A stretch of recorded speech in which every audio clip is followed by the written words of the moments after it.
Hey guys, welcome to a very special episode of We Got Balls. And this conversation actually came up. We'll tell you a little bit about how the sausage is made. While we were recording another episode, we got onto this topic.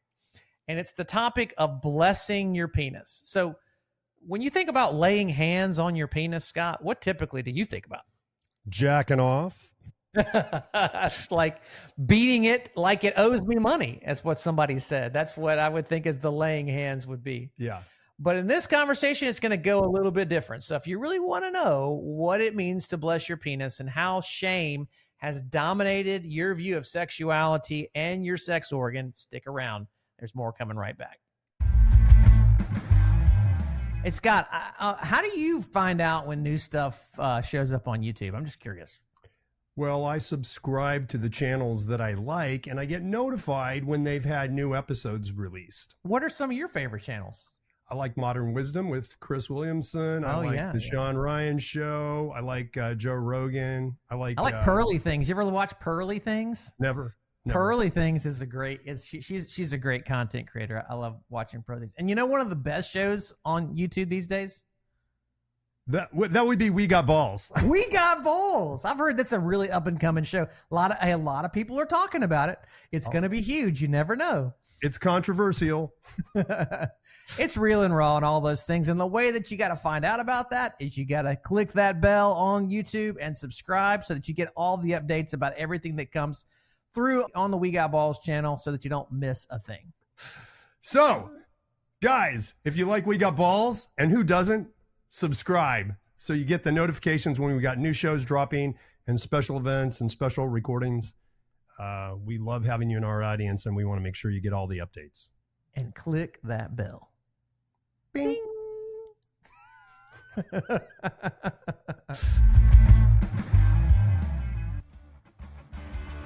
Welcome to We Got Balls, real, raw, masculine sex talk with Chris Inman and Scott Cohn.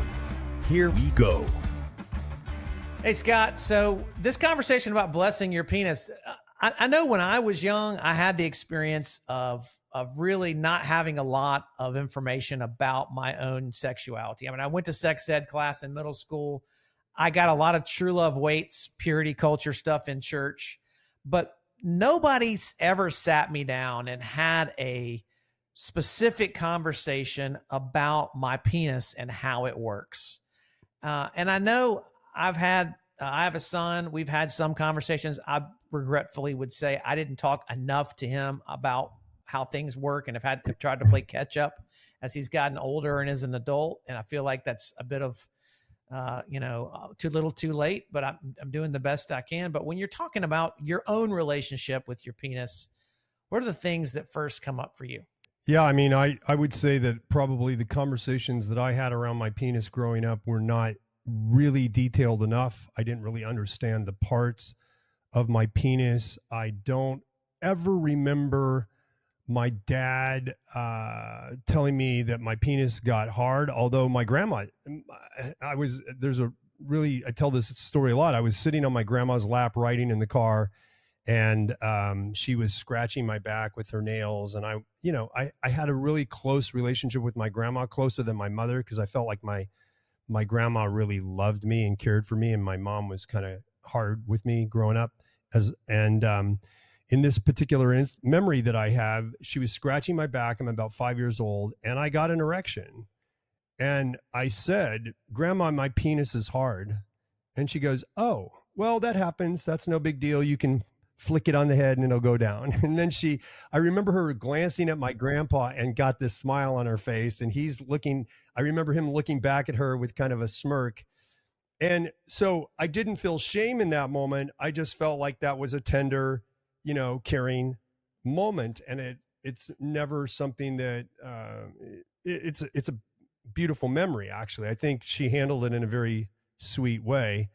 But that was the only memory I ever had about any particular functional talk about my penis until I, got into 7th grade. My dad tells me about masturbation, but I didn't know that the head of my penis was called the glans. I didn't know where the frenulum was. I didn't know that my dad was not circumcised and I'm circumcised. I would shower with my dad and I'd look at his penis and I'd go, that is a big penis, but it looks different than me. And I didn't learn this until 2 years ago. my own father was uncircumcised and my brother and I are circumcised. So that's how this was not kind of really discussed and talked about in our home. And it wasn't that there was an overly shaming environment around penises and sexuality and body conversations. It's just that it wasn't had. It's that silence around my penis and my sexuality and just all things about functionality about my body that really stands out for me. I don't like, I agree. I don't think there was a whole lot of negative commentary about my body, but the silence itself was enough to make me believe the negative. Yeah. Like in the absence of goodness, I'm going to embrace the negative. Yeah. The badness. Why don't we talk about so this? it was, you have to fill in your own conclusion at that point, right? I'm talking about this. We're not talking about this because there's something wrong about talking about it. And so from my experience, my penis had a negative connotation. It was don't touch it, or it was quit playing with the thing, or it was cover yourself up, or it was, fear around it being seen, or it moving at the wrong time, or someone commenting about it in a negative way. It's like, I just wanted it to all go. Like I literally was a functional eunuch in my mind. I didn't want to be a eunuch, but I wanted my penis to go away. I think if I could have just borrowed it to go to the bathroom and then put it back on a shelf, if that would have been like a detachable part, I think it would have felt more comfortable for me in my psychology, because that's how I saw my penis. So how many guys have discussions with their dad like we just had?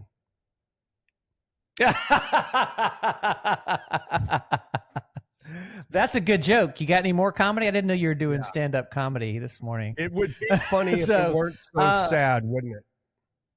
I know. Well, that's what makes the best comedy is tragedy, right? Which is the reality of almost none. Because just calling it a penis is like a huge leap forward for most fathers and sons in conversation. Yeah. And just to even begin to talk a little bit about your sexual organs, your genitals. And I think part of it is just generational ignorance. And that's the kind of stuff that we need to know to be able to have conversations about why is this happening, right?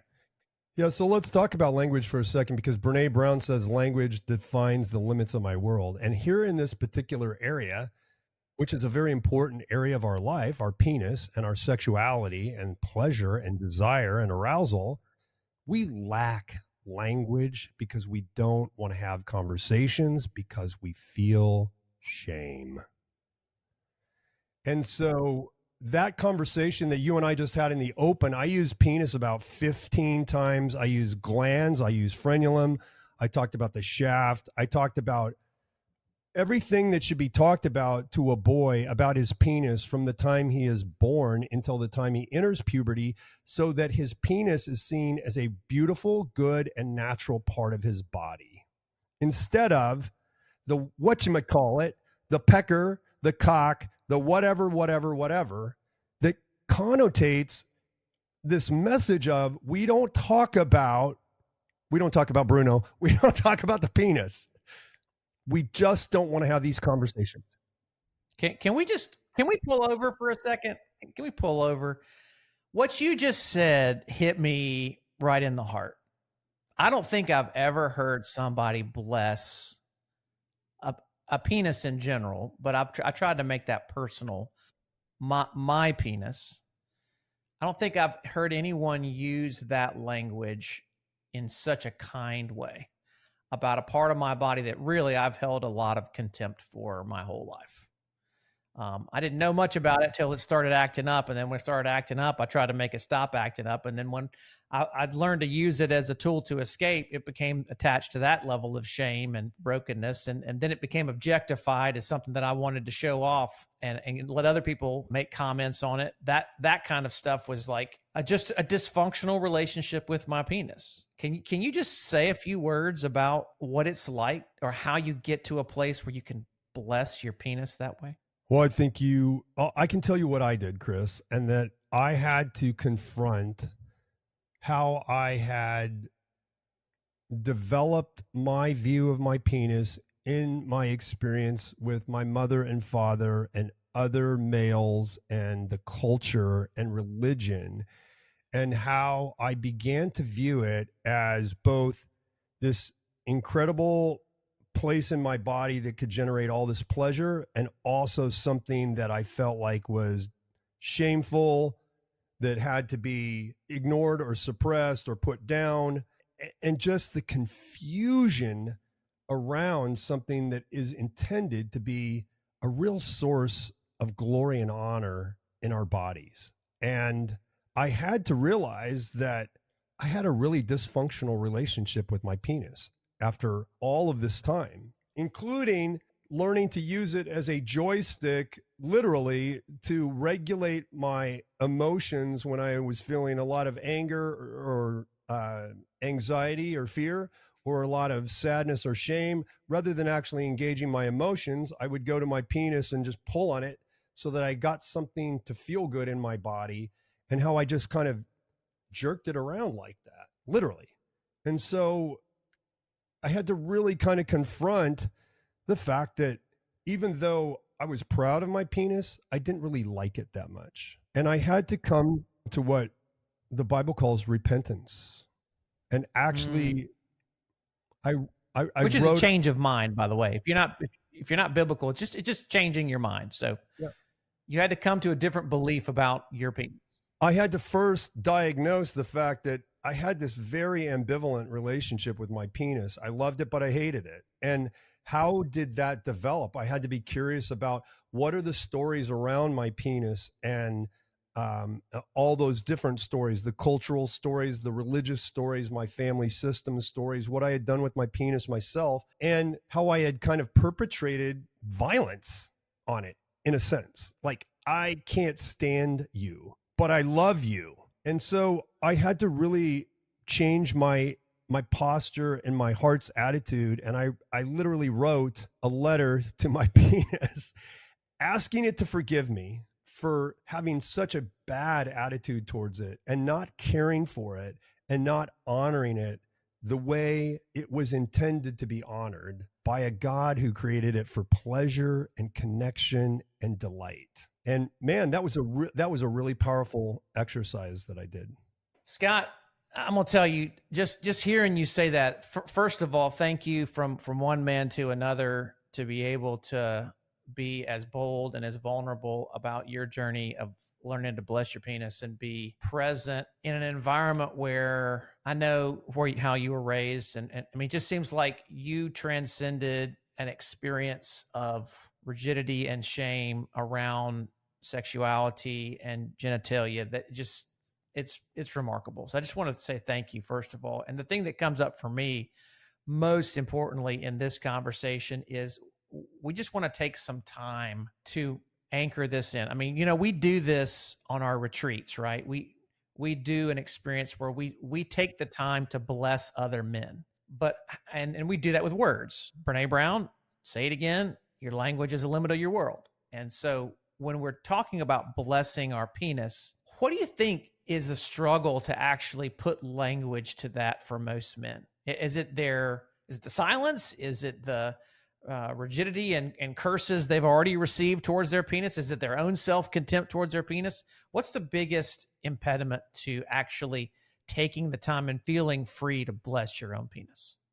Well, I think overall it's that veneer of shame that is over our sexuality and our sexual body parts in general, right? So it's the shame that prevents me from actually being curious enough to learn more about my penis. So I may not even know that the ridge around my glands is called the corona. I may not know that the slit at the top is the meatus. I may not know where the frenulum is. I may not even know what that is. I just know that that part may feel better. I may not even know that. So there's not a lot of conversation about this growing up. And because there's not a lot of conversation about it, or there's a lot of shame about it, it's those two dichotomies, right?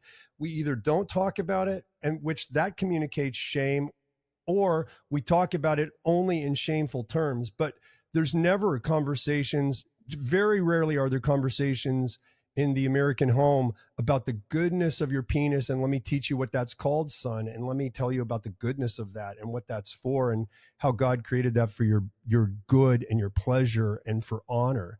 And so in the absence of the good conversation about that, we're just left kind of to our own conclusions. And that is, this is an area of my life that is somehow shameful. And of course, when I start to masturbate, then that gets compounded by all that additional. I'm experiencing pleasure, but there seems to be a wrongness because of the lack of conversation, healthy conversation about this. And then we inevitably in our experimentation will do things that maybe make us feel even more shame about that. So, to me, one of the processes we use, particularly when we check in with guys in a check-in of their body and emotions, is I'll ask them to scan their body for physical sensations and just note where they're feeling something. And sometimes I'll say, would you just put your hand there and ask that part of your body, talk to it. What are you trying to tell me? And it's amazing how guys will go, this is what it's saying. And they'll come up with some language around what that part of their body is trying to say to them. And I kind of adopted the reverse of this. I think you could do that. You could put your hand on your penis and say, what would you like to say to me? And I think most men's penises would say, what did you just gasp about? I mean, the only time I'm supposed to touch my penis is when I'm taking a leak, or the only time that I do touch my penis is when I'm taking a leak and masturbating. And so there isn't that touch has been shamed. That touch itself has been shamed for my whole life. Quit putting your hand down there, boy. What are you doing that? What are you playing with that thing for? And just in my body, as you were talking about touching your parts of your body, I know you were getting to the touch your penis part. I got tense. I tightened up. I got anxious because my lived experience is to touch that part of my body. It feels shame. And I think one of the things that, there's a good book by a guy named Kurt Thompson. We like Kurt. It's called The Soul of Shame. I learned that shame was deeper than just an idea, that shame was an embodied experience. And that's what I was feeling in my body, an embodied experience of what it would be like to touch my penis. And everything that having to do with touching my penis is negative, is, wrong and evil and bad. And to bless that and to invite curiosity by putting my hand on my penis and saying, what would you like to say to me? It just feels foreign. Yeah, it's a really powerful exercise. It's a really powerful process. And just to listen to what your penis might say to you. And I think for most of us, it's going to say something like, you have mistreated me for a long time. You have used me when you're feeling bad in your body about particular emotions, and you use me to feel good, and then you neglect me the rest of the time. You don't even know what parts of me are named. You use me like I'm a tool, but I'm not a tool. You even call me a tool. You call me names. You're ashamed of me when I get hard and I stand up. You feel like you've got to get rid of me at times, and you're embarrassed of me. And I feel like sometimes you love me. You send pictures of me to other people like I'm some kind of object that doesn't matter. That's what I was going to say. Even sometimes you show me off in your shame. And you make me stand up and expose myself so that you can feel in your body how you felt for most of your life. Like, look at this thing that's not supposed to be happening. I am bad. And honestly, you treat me like you love me one minute and hate me the next. I'm confused. Yeah. And just listen to the silence between our words in this conversation. Like, any man that's listening to us could do this exercise and hear what their penis would say to them. And it probably is not going to feel very good about the way it's been treated. And so that's an invitation to repentance, because when you hear that beautiful and good part of your body and holy part of your body and how it has been mistreated, do you want to continue that relationship with your penis? And by the way, you do have a relationship with your penis. You have a relationship with every part of your body, but you probably don't think about it that much. And so this is our invitation, is to think about, what is your relationship with your penis? How does your penis feel about the way you treat it? Allow it to speak to you. And that may sound silly to people, but we talk to ourselves all the time. And I guarantee you, when you go to use your penis and it doesn't get hard, you're going to say, "You piece of shit." You're going to talk to your penis. You are going to talk to your penis, so you might as well listen to what it has to say. And then, based on the conversation, how do you want it to go from here? Well, Scott, you know what I love to do on the weekends sometimes? What do you like to do on the weekends? I like to retreat. Me too. I like to get away. I like to get out of the grind, out of the rat race, get away from the family. I love my family, but sometimes it can be a lot. And get away from work and hang out in the mountains or at the beach or a great cabin somewhere in the woods with a group of guys who are willing to get honest and vulnerable and just be real. Yeah, man. And you know where you can do that? Well, I can do that on a lot of places, but the best way that I know to do that is hanging out with the guys from We Got Balls, Successful Men, who go to retreats that we do all over the country and have a great opportunity to connect with that. And you can find out more about that experience at wegotballspod.com. And we want to invite you guys, who are our audience members, to sign up for one of our upcoming retreats. We're doing several every year, and they sell out fast. And, you know, what are they going to experience at the retreat, Chris? Tell them a little bit about that. Oh, Scott, first of all, these are fun retreats. Very relaxing, encouraging, uplifting. We will share stories. There will be some tears. There's going to be a ton of laughter. Because there's always great food. That's the one thing I learned, Scott, about doing these retreats. If you don't have good food, it sucks. But you know what else is great about the retreats? And the best thing probably is relationships that are formed there. Because when we tell our stories to one another, we're connecting with one another. And that is what we're all really looking for. So guys, if things aren't working for you, if you're stuck, if you're frustrated, we want to invite you to one of these weekend retreats. It will change your life. Trust me. And we hope you can join us on an upcoming retreat. WeGotBallsPod.com. Check us out. We'll see you there. I go back to one of the phrases that we use a lot.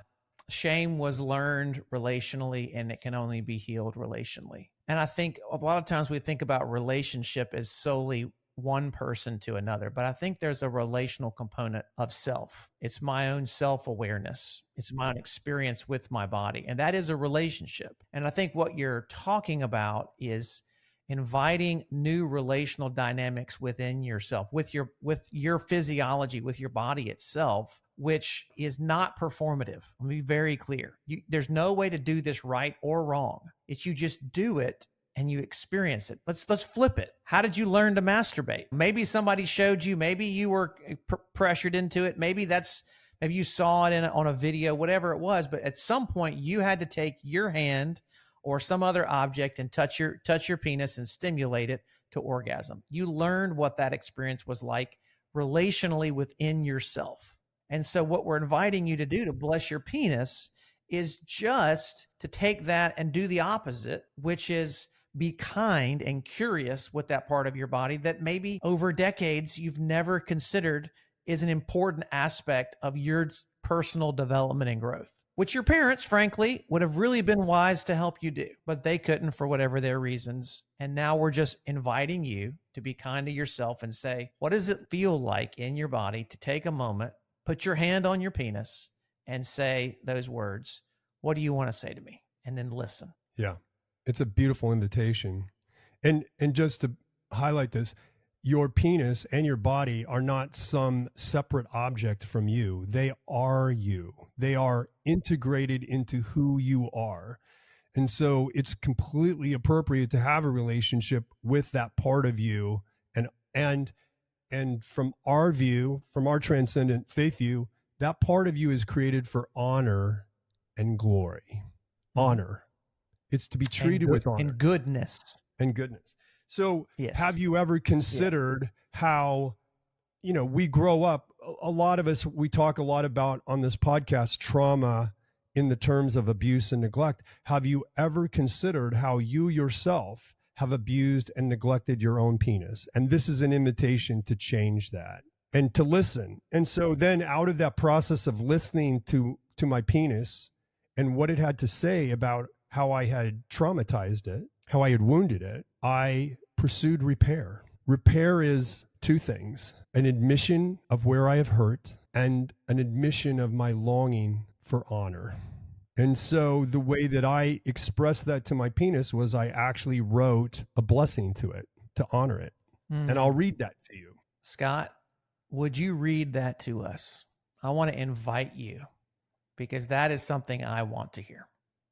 Yeah. Now, this is part of a larger blessing. So I've just highlighted the parts that refer specifically to my body and my penis in general. And I'm going to skip the rest of it, but this is part of a larger thing. And it starts off, I am a beloved son of God in whom my Father is well pleased. He loves me and cherishes me. I am precious in his sight. My body is masculine, fearfully and wonderfully made by a good, loving, and wise God who delights in my joy and pleasure. And the Lord is for my body. My sexuality is for the Lord, and the Lord is for my sexuality. My penis is for the Lord, and the Lord is for my penis. My body and sexuality and penis are powerful instruments through which I glorify God, connect with and bring pleasure to my wife, and by which I created more image bearers of the invisible God, our 6 children. Evil has tried to steal my joy, kill my confidence as a man, and destroy my relationship and integrity by hijacking my tenderness, my arousal, my pleasure, and my delight, but it has not and never will succeed. I celebrate and honor the goodness of who God made me to be as a man. I rejoice in how he loves all of me, including my penis. Well said. Thank you. And men, as we learn how to live as mature, grown, kind, present men in the world, one of the big pieces to this is what we just did, is embracing the physical expression of your masculinity by blessing your penis. And if you can't bless your penis, there's going to be hiccups on your masculine journey because it is a representative of who you are. I'll just say that, if I'm admitting to traumatizing my penis and my sexuality with the things that I've done and that have been done to it, it's not just me. There are other people that were involved in traumatizing, abusing, and neglecting my penis. If I'm admitting to that and that I've participated in that and I don't want to do that anymore, and I'm not saying doing this blessing is a magic solution, but I am saying it's drawing a line in the sand that says, do I want to continue to have that relationship with my penis that I've had in the past? And it's a marker that says, I am changing this relationship from this point forward. I want to move in this direction instead of that direction. And it's even deeper than that, I think. As a man, it's a decision. We as men mark our journey by the decisions that we make. And when you make a decision, especially when you make a decision in the company of other men and can share that vulnerably with them, it truly becomes more than just an idea. It becomes part of your physiology. It becomes something that you say, it's a true deep expression of desire, right? I want this. I'm choosing to act on it. It now becomes part of my identity. I no longer associate my penis with the harm that's been done to it and the harm that I have done to it. I now associate my penis with something that is designed for good and for creation and for blessing moving forward. So it's a really powerful, the Old Testament calls it a zakar, a point of remembrance. And in the past, all of that stuff that happened to my penis and then the harm that I enacted on my penis myself, I may have been unintentional about it. I may not have been thinking much about that. But now as a man, that was as a child. I'm just kind of giving what's handed to me, right? So things are being done to my body and I'm doing things to my body. And there's not a lot of intention going into that. But as a man who wants to change and wants to change deeply, I get to make choices about my intentions now. And this is that line in the sand that says, I want to have a different relationship with my body, my penis, my sexuality than I've had in the past. And this is where I'm making my stand. So after I do this, then this serves as that remembrance, especially if I'm doing this in the presence of other men. I've got this as that remembrance to where when I want to go jack off to porn, this comes to mind.